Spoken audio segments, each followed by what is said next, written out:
Hello and welcome to my channel. On this channel I focus on talking about my journey of moving to Sweden, where I have been living for the past 10 years now.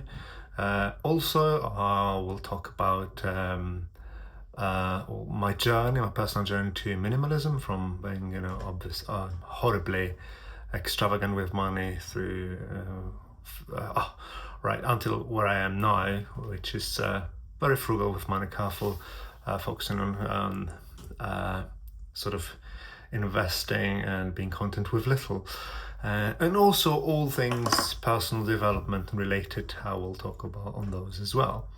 But in today's video I will focus on helping you guys hopefully decide your why, as to whether you really want to move abroad or perhaps not. So hopefully those three aspects that I will mention today will help you with your decision.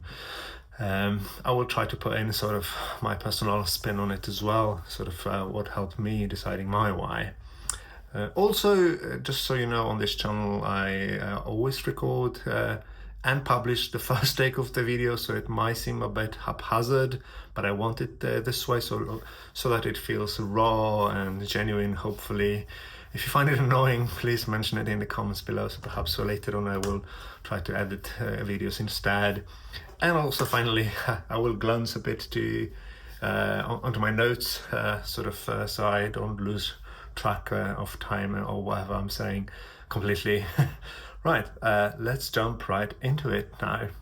So, three aspects. The first one that is really crucial, actually, that the age, your age, matters, right? And your life circumstances.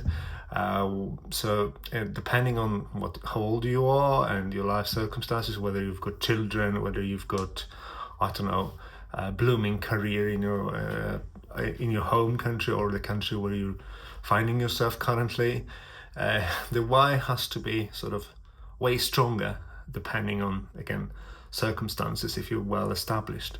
For me, my personal journey, I was 28 when I decided to move to Sweden, and I did it for love. And I suppose it's one of the strongest motivators to in life for many people, over the years, and as history would say, the love made people do crazy things, right? Even move to another country and make a living here, in my case. And also, I suppose my personality helped a bit. I regarded myself as cosmopolitan, so I've always been fond of other cultures and languages. This was my thing, sort of. So I suppose that also helped to push me over to decide that, yeah, let's go for it. And finally, I'm a millennial, and at the age of 28, I suppose I wasn't as serious about life and stuff. So sort of an aspect of risk-taking, I think, helps too, So personality, not being oblivious to potential risks when it comes to moving to another country, helps too. That said, I don't know if this path I would recommend to many, but it is a strong motivator, love, and I think it's worth doing it for love, moving to another country. And right, this is sort of the first aspect. So I don't know if this is very helpful, but I want you to sort of consider it, how well established you are in your country, and whether it's worth it, for you to move. The second aspect, I think, is can be quite obvious to many. I'm sure you're aware of this phrase: the grass is always greener on the other side of the fence, and the same can hold true for sort of your romanticized sort of image of the target country, or if there's a trend of people moving to a certain country, or your friends, or in general, if there is a trend in your country to move to different countries. Again, you don't know the whys normally of other people doing this and so on. So I would research quite a lot and reflect over whether you're like really definitely not happy in your target country and your home country, and you want to move to the target country, and you have a clear vision of why, and a plan and so on, and you've done a lot of research on the target country culture, what it's like to live there, pros and cons, whether the complexity of the new language compared to your mother tongue, and so on and so forth. There's plenty of aspects that you can analyze and sort of list, and see whether, sort of try to feel if they are to your liking, and perhaps reflect over a longer period of time, in order to see whether you still feel strongly about moving to this target country, perhaps after a few months at least. So keep a journal, sort of, with your thoughts on the move, on your why, right? And the third aspect I would say that should be helpful in sort of assisting you in finding your why is there's plenty of sort of tools in helping others or helping people to make difficult decisions. The easiest one is listing pros and cons of moving abroad versus maybe pros and cons of staying in the country. I myself very often use the SWOT analysis when I have to make sort of a hard decision, perhaps changing a career path, moving to a different country, and so on. What is a SWOT analysis? Well, it kind of looks like that. I don't know if it's very visible here, but you divide a piece of paper or on the iPad, your screen, into 4 quadrants.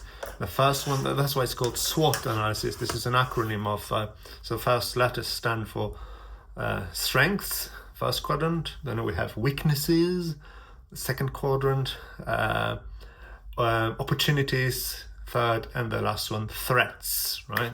So you've got all those, and you sort of try to list in every quadrant as many as possible, right? So that you can have a clearer picture of whether your decision to move to a different country is really well founded in some facts and so on, or is it just a spur of the moment thing, motivated by, I don't know, trends and others. So you don't want that, I suppose.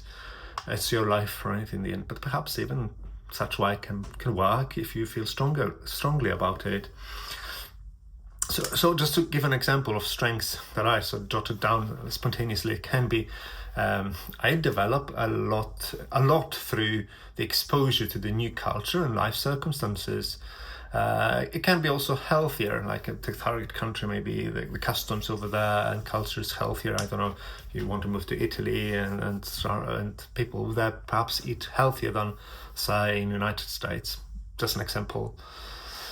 Weaknesses can be, I can miss my family too much, which can cause emotional distress, and perhaps even make it impossible to remain in the country, right? Perhaps even end up being depressed, I suppose.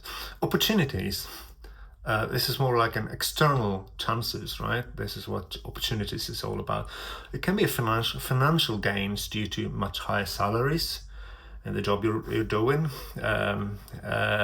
or much easier for work-life balance thanks to the importance of family culturally, how sort of overworking can be perceived negatively in the target country, for example. And then we've got threats, the last quadrant. It's external factors that are negative.